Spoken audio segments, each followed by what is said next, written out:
ជំរាបសួរបងម៉ែបងប្អូនឃើញអត់ក្មេងខូចឲ្យគេងត្រឹមត្រូវអត់គេងទេសុកចិត្តឈរគេងតម៉ាក់យាយទាញដៃយកមកគេងបានព្រមគេងថ្ងៃនេះខ្ញុំព្រមទាំងអ្នកម្ដាយព្រមទាំងក្រុមគ្រួសារគឺធ្វើដំណើរទៅផ្ទះអ៊ំប្រុសរបស់ខ្ញុំនៅឯជាយខេត្តប៉ុន្តែក៏យើងជិះ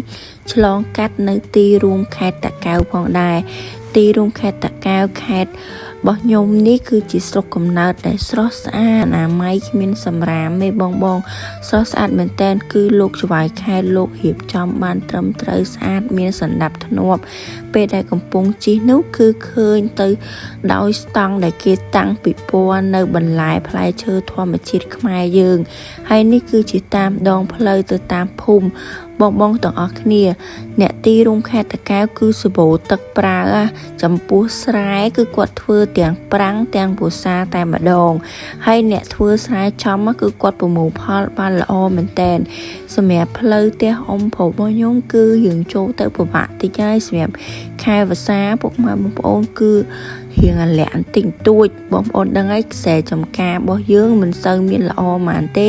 ខ្ញុំចតឡាននៅខាងក្រៅហើយក៏ដើរចូលទៅចង្អុលនេះគឺពុកម៉ែបងប្អូនដើមចការនេះគឺគេដាំតាមលបងល្អខ្លាំងមែនទែនហើយមើលអាក្បាលខូចឲ្យម៉ាក់យាយពខ្ញុំនេះដើរបដើចង្អុលមើលនេះមើលនោះបដើដោយសារតែឃើញដំណាំដាំតាមដងផ្លូវនិយាយទៅពួកខ្ញុំក៏ប្លែកមួយយ៉ាងដែរហើយពេលទៅដល់គឺភ្ញាក់ផ្អើលខ្លាំងមែនតើជាមួយនឹងសត្វគោប្រភេទពូជក្រាម៉ាន់ណាបងប្រភេទពូជក្រាម៉ាន់នេះគឺជាប្រភេទគោដែលសម្បូរទៅដោយសាច់អញ្ចឹងបងសម្រាប់អ្នកដែលគាត់ចូលចិត្តចិញ្ចឹមសត្វគោអ្នកនៅស្រែស្រុកស្រែចំការឲ្យតែឃើញសត្វគោសត្វក្របីគឺសប្បាយស្រឡាញ់ហ្មងបងព្រោះខ្ញុំជាអ្នកស្រែចំការអញ្ចឹងឲ្យតែឃើញពូជគោដែលល្អគឺស្រឡាញ់ហ្មងហើយបងកុំឃើញខ្មៅអាលូងអញ្ចឹងតម្លៃក៏មិនធម្មតាដែរសិតតែខ្ទង់ពាន់ហើយនេះកូនប្រុសខ្ញុំ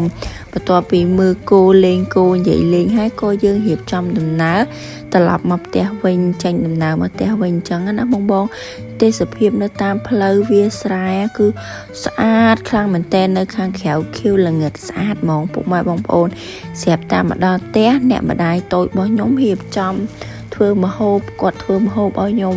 ហូបអញ្ចឹងណាបងរៀងល្ងាចដែរហើយគាត់ធ្វើញ៉ាំផ្លែក្រូចខ្លុងជាមួយនឹងបន្លែមានជីមានអីចឹងទៅមានបកាស្ដែកដីសាច់មាន់ចឹងទៅចំពោះមុខម្ហូបមួយមុខនេះគឺខ្ញុំចូលចិត្តណាប៉ុន្តែគ្រាន់ថាខ្ញុំអត់ចេះធ្វើទេតែអ្នកម្ដាយរបស់ខ្ញុំគឺគាត់ជំនាញខាងធ្វើប្រភេទគ្រឿងញ៉ាំគ្រឿងអីហ្នឹងគាត់ចូលចិត្តណាពុកម៉ែបងប្អូនបន្ទាប់ពីរៀបបាយរួចទិញបានត្រីអាំងមួយមកហូបបានស្លោពីមុខទៀតអញ្ចឹងហូបបដើមេឃភ្លៀងខ្លាំងបដើកលន់បដើសុកសែចកាប៉ុណ្ណឹងឯងបងប្អូនហើយមើលអ្នកម្ដាយរបស់ខ្ញុំគាត់ឆ្ងាញ់គាត់ហូបមានលហុងទុំមានអីចឹងទៅនិយាយរួមមេឃភ្លៀងអញ្ចឹងបងប្អូនធ្វើអីក៏ដោយងាយឆាប់បានហូបអញ្ចឹងវីដេអូរបស់ខ្ញុំថ្ងៃនេះមានតែប៉ុណ្្នឹងឯងអរគុណច្រើនសម្រាប់ការទស្សនាវីដេអូមួយនេះដែរកុំភ្លេចជួយចុច follow ម្នាក់មួយផងណាជម្រាបលា